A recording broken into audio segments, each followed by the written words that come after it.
It's Mark Stewart, and it's time to give the exceptions.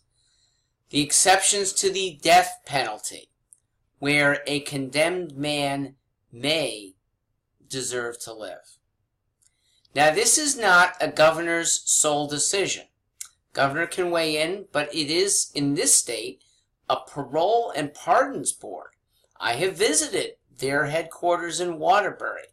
I know a little bit about the workings, and I would be choosing board members who have the 3 R's strongly in mind. This is not reading, writing, arithmetic.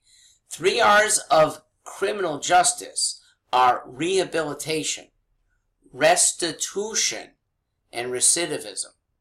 Let me talk about all of them. Rehabilitation is not that important when it's a life and death decision. It's important when, for every other crime, somebody is getting out whole or with the ability to become whole fairly quickly and rejoin society on the good side and not on the bad side. We should be working towards that in a huge way.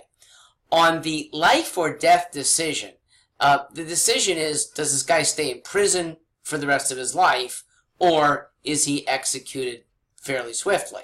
So the elements of recidivism and rehabilitation are very minor. Restitution is where a condemned person could get himself off of death row.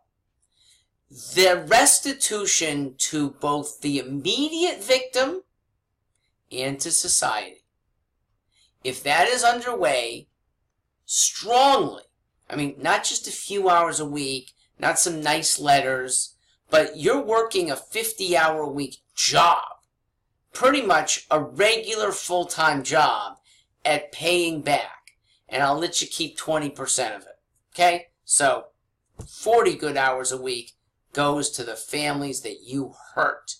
To some extent, I'd like to compensate society. Now, that's awfully hard because you hurt hundreds of thousands of people when you menace even one person and others get word of it. So there may not be an equation to do that, but I want to see the attempt. Then we do have a Benthamite equation about whether the worth of somebody outweighs the justice of condemning him to death.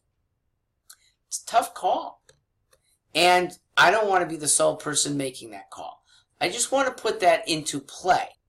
I just want to put into play that there are reasons that could, if a large body so decides, outweigh the verdict of a jury.